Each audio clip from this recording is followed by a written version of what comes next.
Hello नमस्कार दोस्तों, स्वागत है आप सभी का आपके अपने YouTube channel GS hub by DS sir में। दोस्तों आज हम देखने वाले हैं एक जीएस जीके की शानदार क्लास। आज की ये जो क्लास है दोस्तों स्पेशली डेली प्लस और एसएससी जीडी के लिए डिज़ाइन की गई है और इसमें दोस्तों आज हम 10 मिनट शो के माध्यम से टॉप 10 क्वेश्चनों को देखने का प्रयास करेंगे। दोस्तों बहुत ही शानदार क्लास रहने वाली है। 10 मिनट 10 वो इंपॉर्टेंट क्वेश्चन जो आपके एग्जाम्स में निरंतर पूछे जाते हैं, तो सिर्फ 10 मिनट दीजिएगा और मैं वादा करता हूं ये जो क्वेश्चन होंगे उनमें से कोई ना कोई क्वेश्चन आपके एग्जाम में जरूर पूछा जाएगा। तो शुरुआत करते हैं आज के पहली क्लास की। दोस्तों 10 एमसीक्यू रहेंगे जो आपके एग्जाम्स में निरंतर पूछे जाते हैं। दोस्तों कुछ इस तरह से क्वेश्चन रहेंगे जैसे कि क्वेश्चन नंबर यहाँ पर 1 कह सकते हैं इसको। एक क्वेश्चन है, कह रहा है ब्लीचिंग पाउडर का उपयोग कैसे शुद्ध करने में किया जाता है, यानी कि किसे शुद्ध करने में किया जाता है। तो साथियों बात करेंगे ब्लीचिंग पाउडर की और यहाँ पर 4 ऑप्शन है, इनमें से कौन सा राइट ऑप्शन होगा उसको बात करेंगे। इसके अतिरिक्त एक क्वेश्चन है, यहाँ पर क्वेश्चन कह रहा है कि कुत्ते के काटने से कौन सा रोग होता है। साथियों अगर बात करें कुत्ते के काटने से कौन सा रोग होता है तो दोस्तों यहाँ पर भी आपको 4 ऑप्शन मिलेंगे, इनमें से कौन सा ऑप्शन हो जाएगा। ये भी एक इंपॉर्टेंट क्वेश्चन है जो आपके निरंतर सारे के सारे एग्जामों में पूछे जाते हैं। तो ये डेली प्लस और एसएससी जीडी के सारे 5 प्रीवियस क्वेश्चन है, इनको आप लोग जरूर देखिएगा। चलिए शुरुआत करते हैं आज के पहले क्वेश्चन की। यदि आपको दोस्तों इस क्लास का पीडीएफ चाहिए, यदि आपको इसका पीडीएफ चाहिए तो आप क्या करेंगे, डिस्क्रिप्शन में टेलीग्राम का लिंक दिया गया है, वहां पर आप टेलीग्राम को ज्वाइन कर लेंगे जो कि डीएस सर ऑफिशियल नाम से है और यहाँ पर 208 के आसपास मेंबर भी हो चुके हैं। तो आपको यहाँ पर प्रतिदिन रीजनिंग की इंपॉर्टेंट नोट्स जो अपने दूसरे चैनल पर करवाए जाते हैं, जबकि और जीएसजी की जो क्लास अपने इस चैनल पर रहती है वो सारे के सारे जो इंफॉर्मेटिव नोट्स रहेंगे वो सारे के सारे आपको फ्री में प्रोवाइड करवाए जाते हैं। तो टेलीग्राम को जरूर ज्वाइन कीजिएगा। चलिए शुरुआत करते हैं आज के पहले क्वेश्चन से। आज का पहला क्वेश्चन एक एमसीक्यू क्वेश्चन है, कह रहा है दोस्तों भारतीय संविधान के किस अनुच्छेद में वित्त आयोग का उल्लेख है। दोस्तों बात करेंगे वित्त आयोग के बारे में, यानी कि फाइनेंशियल कमीशन के बारे में। तो दोस्तों जो भारतीय संविधान है, भारतीय संविधान का आपके लिए यहाँ पर जो आंसर है वो ग्रीन में दे रखा है हम लोगों ने। तो दोस्तों याद रखेंगे इसका राइट आंसर बनेगा वित्त आयोग का आर्टिकल 280 यानी कि अनुच्छेद 280। अगर बात करेंगे अनुच्छेद 280 की तो इसमें क्या है दोस्तों, याद रखेंगे वित्त आयोग है। वित्त आयोग की बात कर लें तो दोस्तों वर्तमान में इसका जो हेड है उनका नाम है श्री एन.के. सिंह। याद रखेंगे वर्तमान में जो 15वां वित्त आयोग चल रहा है, ये भी याद रखेंगे वर्तमान में 15 वित्त आयोग चल रहा है जो कि 2021-22 से 25-26 तक चलेगा। और इसके जो वर्तमान में हेड है वो श्री नंद किशोर सिंह या फिर इन्हीं को हम कहते हैं शॉर्ट में एन.के. सिंह। ये भी आप लोग अच्छे से याद रखेंगे। तो अति महत्वपूर्ण क्वेश्चन है, नंद किशोर सिंह या एन.के. सिंह 15वें वित्त आयोग के अध्यक्ष हैं और वित्त आयोग का दोस्तों याद रखेंगे जो संविधान है अनुच्छेद है वो आपका हो जाएगा 280। इसके अतिरिक्त प्रथम वित्त आयोग के अध्यक्ष थे दोस्तों एमसी सीतलवाड़। कौन थे याद रखेंगे, एक मिनट यहां पर आप लोग कंफर्म करके बताएंगे। एमसी सीतलवाड़ थे। 2 ऑप्शन दे देते हैं आपको, एक केसी नियोगी के बारे में, एमसी सीतलवाड़ या फिर केसी नियोगी, कौन थे इनमें से आप लोग बताइए। ये आपके लिए क्वेश्चन है, ठीक है, ये आपके लिए क्वेश्चन है। फिर हम तो इसका राइट आंसर आपको कमेंट बॉक्स में बता ही देंगे, ठीक है। सीतलवाड़ यहाँ पर हो जाएगा, एमसी सीतलवाड़ और केसी नियोगी। इनमें से बताइए कि पहले वित्त आयोग के अध्यक्ष कौन थे। चलते हैं दोस्तों अगले क्वेश्चन की तरफ। अगला क्वेश्चन है साथियों क्वेश्चन नंबर 2 कह सकते हैं, इसको याद रखेंगे। क्वेश्चन नंबर 2 में कह रहा है कि ताजमहल का निर्माण किस मुगल बादशाह के शासन काल में करवाया गया था। तो दोस्तों बात कर रहा है कि ताजमहल का जो निर्माण है किस मुगल बादशाह के शासन काल में किया था। तो इसका जो राइट आंसर बनेगा वो ग्रीन में दे रखा है, शाहजहां के शासनकाल में।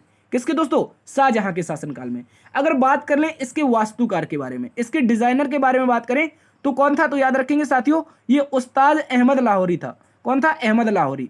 ये भी आप लोग अच्छे से याद रखेंगे। तो अहमद लाहौरी इसका क्या हो जाएगा, राइट आंसर हो जाएगा, ठीक है दोस्तों, इसका राइट आंसर अहमद लाहौरी हो जाएगा।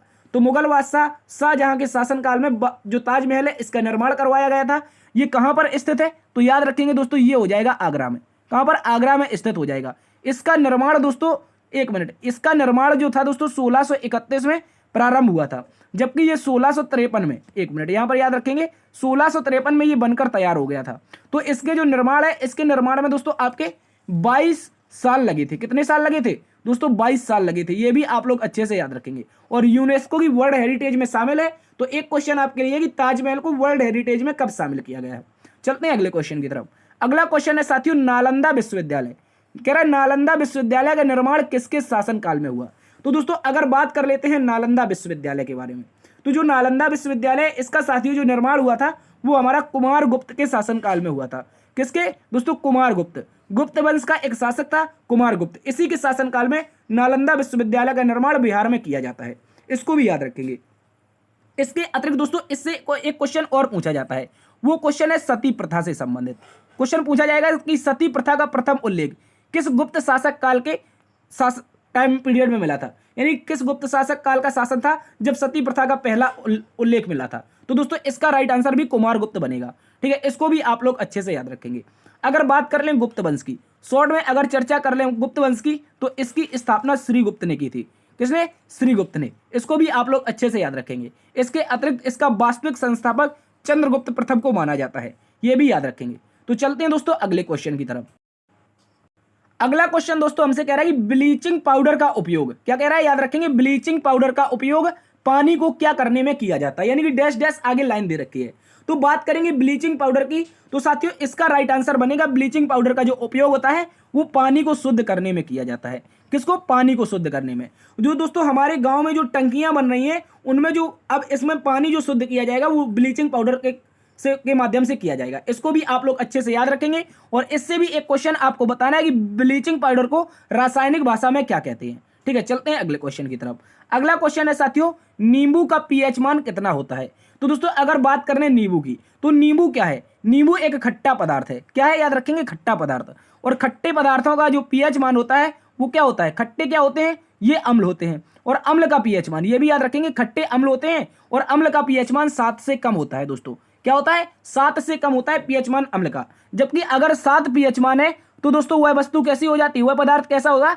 लवणीय होगा। कैसा होगा? लवणीय, यानी कि इसमें लवणता पाई जाएगी। यानी कि ये कैसा हो जाएगा? ना तो आपका खट्टा होगा और ना ही क्षार के जैसा होगा, ना ही तीखा होगा। अगर बात करें 7 से अधिक के बारे में, जिसका 7+ पीएच मान होता है वो क्षार होते हैं। क्या दोस्तों? क्या होते हैं दोस्तों? क्षार होते हैं। इसको भी आप लोग अच्छे से याद रखेंगे। चलते हैं अगले क्वेश्चन की तरफ। नींबू का पीएच मान 7 हो जाएगा। अगला क्वेश्चन है साथियों कि भारत के कौन से शहर में, कह रहा है भारत के कौन से शहर को सालकोन वैली के नाम से जाना जाता है। सिलिकॉन वैली होगा, यहां पर माफी चाहेंगे, ये मिस टाइपिंग हो गई है। इसको हम लोग सुधार लेंगे। आपको जब पीडीएफ प्रोवाइड करवाएंगे तो इसको हम उसमें सुधार देंगे। तो नाम याद रखेंगे दोस्तों, सिलिकॉन वैली। क्या याद रखेंगे? Silicon valley. ठीक है, सिलिकॉन वैली की बात की जाए, अगर साथियों बात करें सिलिकॉन वैली की, तो ऐसा कौन सा शहर है जिसे हम सिलिकॉन वैली के नाम से जानते हैं? तो दोस्तों इसका राइट आंसर बन जाएगा बेंगलोर। बेंगलोर को सिलिकॉन वैली के नाम से क्यों जानते हैं? क्योंकि जो भारत की प्रमुख कंपनियां हैं उनके जो हेडक्वार्टर हैं, जो मैक्सिमम कंपनियां हैं उनके हेडक्वार्टर आपके बेंगलोर में स्थित हैं। इस कारण जो विभिन्न जो ये फैक्ट्रियां हैं इनके मुख्यालय होने के कारण यहाँ पर सिलिकॉन वैली कहा जाता है। तो दोस्तों सिलिकॉन वैली ही क्यों कहा जाता है और कोई नाम क्यों नहीं है?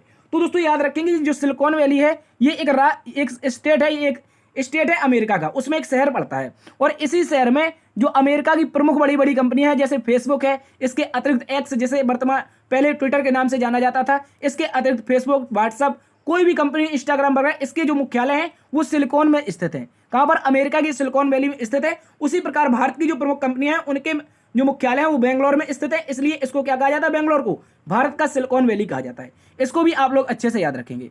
अगला क्वेश्चन है दोस्तों हमारे पास एक और इंपॉर्टेंट क्वेश्चन, कह रहा है दिल्ली को राजधानी बनाने की घोषणा किस वर्ष की गई थी। देखिए बात कर रहे हैं दिल्ली को राजधानी बनाने की घोषणा के बारे में।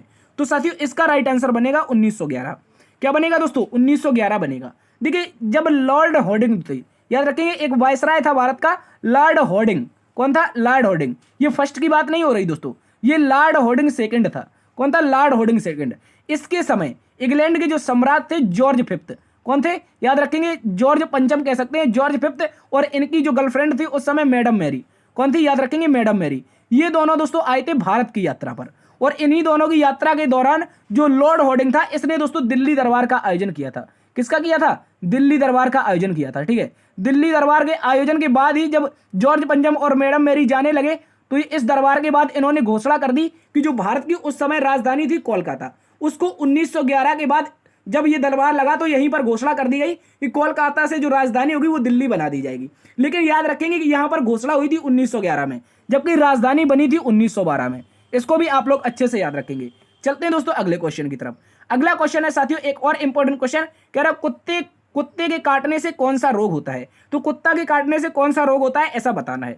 तो दोस्तों इसका राइट आंसर हो जाएगा हाइड्रोफोबिया। क्या हो जाएगा दोस्तों? हाइड्रोफोबिया। और इसी को हम दोस्तों कहते हैं रेबीज। क्या कहते हैं? रेबीज। इसको याद रखेंगे। तो जब कुत्ता काट लेता है तो रेबीज नामक रोग हो जाता है। तो रेबीज रोग के कारण हमें जो पानी होता है उससे डर लगने लगता है। तो पानी से डर क्या कहलाएगा? पानी से डर दोस्तों कहलाता है हाइड्रोफोबिया। इस कारण इसका राइट आंसर बनेगा हाइड्रोफोबिया। कुत्ते के काटने से क्या हो जाएगा? हाइड्रोफोबिया। इसको याद रखेंगे। इसके अतिरिक्त रेबीज किस किस के काटने से होता है? तो दोस्तों याद रखेंगे, इनमें से 3 जानवर याद रखने हैं।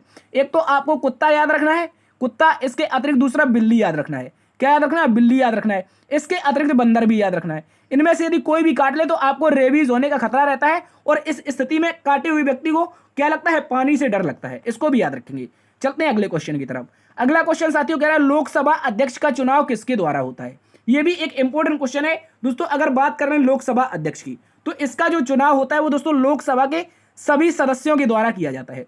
लोकसभा के साथियों जितने भी सदस्य होंगे उन सभी के द्वारा लोकसभा अध्यक्ष का चुनाव होता है। ठीक है, इसको याद रखेंगे। और वर्तमान में अगर चर्चा कर ली जाए लोकसभा अध्यक्ष की, तो श्री ओम बिरला जी हैं। कौन है? श्री ओम बिरला जी। ये भी आप लोग अच्छे से याद रखेंगे। श्री ओम बिरला वर्तमान में क्या है? लोकसभा के अध्यक्ष हैं। ठीक है, लोकसभा अध्यक्ष है श्री ओम बिरला। वर्तमान में ये एनडीए की तरफ से हैं। किसके? एनडीए। जो एनडीए सरकार, जो गठबंधन में वर्तमान में मोदी सरकार है, इसकी तरफ से ये क्या है? लोकसभा अध्यक्ष हैं। अगर बात करें प्रथम लोकसभा अध्यक्ष की, तो कौन थे? आप लोग कमेंट बॉक्स में बताइए। ठीक है, इसका आंसर कमेंट बॉक्स में बताइए कि लोकसभा प्रथम अध्यक्ष कौन थे। इसके अतिरिक्त दोस्तों याद रखेंगे, लोकसभा का जो अध्यक्ष होता है वो शपथ ग्रहण नहीं करता है। ये इंपॉर्टेंट पॉइंट हो जाता है। जो लोकसभा का अध्यक्ष होता है, एग्जाम में आपसे पूछेगा शपथ ग्रहण करता है कि नहीं करता है, तो याद रखेंगे ये शपथ ग्रहण नहीं करता है। क्यों नहीं करता है? इसका कारण ये है दोस्तों, जब जो कैबिनेट का चयन किया जाता है, जब प्रधानमंत्री की अध्यक्षता में कैबिनेट का चयन होता है, तो उसमें उसी कैबिनेट का एक व्यक्ति लोकसभा का अध्यक्ष बनाया जाता है। क्योंकि कैबिनेट की शपथ आपकी पहले से राष्ट्रपति के द्वारा दिलवाई दी जाती है। कैबिनेट के जितने भी व्यक्ति होंगे उनकी शपथ राष्ट्रपति ऑलरेडी दिलवा देता है। तो जो लोकसभा अध्यक्ष होता है, जब कैबिनेट का ही व्यक्ति बनता है, तो उसको दोबारा शपथ नहीं लेनी पड़ती है। तो याद रखेंगे, जो लोकसभा का अध्यक्ष होगा वो दोस्तों कभी भी शपथ नहीं लेता है। ठीक है, और पहले लोकसभा अध्यक्ष कौन थे, ये आपका क्वेश्चन है, इसको आप लोगों को बताना है। ठीक है दोस्तों, अगला क्वेश्चन है हमारे लिए एक और इंपॉर्टेंट क्वेश्चन। कह रहा है कपास की खेती के लिए सबसे उपयुक्त मिट्टी कौन सी होती है? कपास की खेती के लिए अगर बात कर ले दोस्तों सबसे उपयुक्त मिट्टी के बारे में, तो इसका राइट आंसर बन जाएगा रेंगुर मिट्टी। क्या मिलेगा? रेंगुर मिट्टी। यदि रेंगुर ऑप्शन में ना मिले तो दोस्तों याद रखना है, इसी को हम काली मिट्टी के नाम से जानते हैं। किस नाम से साथियों? काली मिट्टी के नाम से जानते हैं। ये भी याद रखेंगे। तो रेंगुर मिट्टी या काली मिट्टी कपास उत्पादन के लिए सबसे इंपॉर्टेंट मिट्टी होती है। वर्तमान में कपास उत्पादन में प्रथम स्थान पर कौन है दोस्तों? तो याद रखेंगे, कपास उत्पादन में प्रथम स्थान पर हो जाएगा महाराष्ट्र। कौन हो जाएगा दोस्तों? महाराष्ट्र हो जाएगा। इसको भी याद रखेंगे। ठीक है, इसको भी आप लोग अच्छे से याद रखेंगे। तो इसका राइट आंसर बनेगा रेंगुर मिट्टी या काली मिट्टी। चलते हैं अगले क्वेश्चन की तरफ। तो दोस्तों ये थे आज के टॉप 10 क्वेश्चन। यदि आज के ये टॉप 10 क्वेश्चन आपको पसंद आए हैं, और कमेंट बॉक्स में ये भी बताइए क्या ये श्रृंखला जब तक पेपर आपका ना हो जाए चालू रखी जाए। तो यदि पसंद आए हैं 10 मिनट शो, हालांकि 12 से 13 मिनट का हो चुका है। ठीक है, तो अगर ये क्लास पसंद आई है तो एक बार से सेशन को लाइक कर दीजिए, दोस्तों में सेशन को शेयर करिए। यदि चैनल पर पहली बार आए हैं तो अपने चैनल को सब्सक्राइब भी कर लीजिए। ठीक है, देखते रहिए जीएस बाय डीएस सर। बड़ों का सम्मान करना, छोटों को प्यार देना। तब तक के लिए अपना भी ख्याल रखना। मिलते हैं कल एक नई क्लास में नई ऊर्जा के साथ। तब तक के लिए जय हिंद, जय भारत।